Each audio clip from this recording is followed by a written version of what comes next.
Okay, welcome back to Montober. Today, we're finally looking at the 2010 remake of The Wolfman, starring Benicio del Toro, Anthony Hopkins, Emily Blunt, and Hugo Weaving. And for my money, this is a very underrated remake. It's true to the original to an extent, yet it goes its own way. And my favorite thing about this is how it is a throwback to classic horror movies that often featured more mature cast. This isn't the horror movie with a ton of disposable young people there to get killed. Every character is just that, a character. Benicio del Toro, this film was actually a passion project for him. He's a huge fan of the original, which I can relate. The original is my favorite horror movie of all time, and this film is not a disgrace to that film's legacy. This film is a compliment to that film's legacy, despite its problems, one of which is having Rick Baker do the creature effects, but have a CG werewolf transformation. That should be a criminal offense. Shame on you, Universal. Which, granted, from what I understand, it's not like they had time because he was only hired on a few weeks before filming began. That being said, his makeup for the Wolfman is really good. It's like an updated version of the original. This Wolfman has actually got more ferocity to it. Now, when I watch this film, I will say up front, I always adjust the color on my TV to black and white. This film actually has a more bleak color palette, and with the lighting, and it looks like it was meant to be in black and white. And yeah, the movie actually looks better in black and white. I can't find any evidence to substantiate this, but it wouldn't surprise me if that was the director's intention. Maybe he wanted to shoot it in black and white, but the studio wouldn't let him, so he used colors and lighting more akin to what you would do for black and white shooting. It's the same thing with Friday the 13th Part 6, where Tom McLaughlin said he wanted the movie to feel like it could or should have been in black and white, and it's the same way with this movie. This Larry is actually a stage actor, and the one biggest criticism I could give to this film is that we never get to see Larry happy before he's cursed to be a werewolf. He's kind of in a down state in the beginning, and it's only amplified when he finds out about the death of his brother by his fiancée, played by Emily Blunt, and he has to go back home. He meets an old man on a train who gives him a wolf head cane sword. Nice nod to the original, and I'm glad it wasn't an exact replica of the original wolf head cane. It was actually its own unique design, which gave it more of a feeling. And I kind of get the sense when he hears where he's going back to, this guy might have suspected werewolves, because he basically insists Benicio del Toro keep the cane, and he doesn't want it, so when the guy gets to his stop when he's sleeping, he just leaves the cane there for him. Sir John is played by Anthony Hopkins, who gives a very interesting performance. I've heard Anthony Hopkins has talked down about this movie and doesn't even like his performance, but I think he did a great job. There is something off about Sir John in this movie, which I'll get to later, but Anthony Hopkins plays it really well. He's cold and distant from his son. And again, just there's something off about him you can't quite put your finger on. We see Larry is plagued by nightmares about the death of his mother, who he spent time in a mental institution because he supposedly seen her self-delete, but more on that later. And he starts sparking up a friendship with Gwen, which I think the Gwen Lawrence aspect was actually handled a lot better in this film. Like, even though the original's my favorite horror film of all time, he does come off as kind of a creeper at times, where with this, because it takes place over the course of a few months, we get to see their relationship build, and it's more believable that he would fall in love with her. And that's what it takes time to spend and establish these characters. We do get a scene at a gypsy camp, and some authorities are going to apprehend a bear thinking it did the killing. And this is when a werewolf attacks again, and it leads to Lawrence getting bit trying to save a child. He has more fever dreams. He wakes up, the wound is healed, and something feels off about him. Eventually we get to the night of the next full moon, and, well, Sir John goes to lock himself in this underground dungeon, and as he steps back, you see his eyes reflect in the light. He was the first werewolf.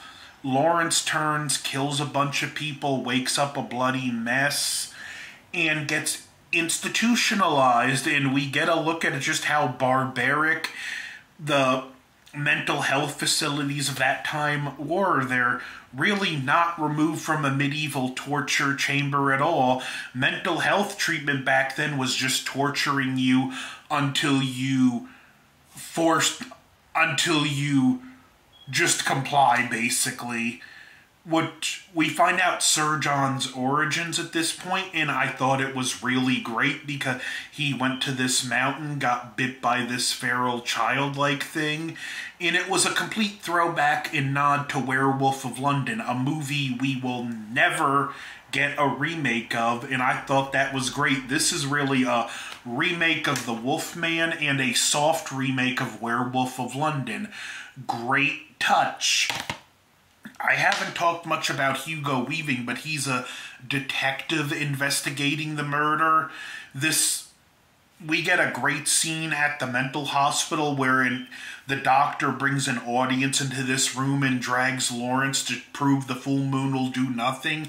He turns and kills a bunch of people, and this is one of the first times we get a glimpse that part of the man is at least still in there, because once Lawrence as the Wolfman notices the doctor, he goes right for him. He escapes. We get a great chase scene through London, even a scene with an early double-decker bus. Great American Werewolf in London nod there, and with the Rick Baker connection, even better. And one thing I would say too, I love the werewolf howl in this. It's very deep, very strong, very heavy, just very distinct. This is possibly the most forcible werewolf howl we've heard on film. Lawrence wakes up the next day, and he does meet up with Gwen a little while later. She gives him a change of clothes and helps,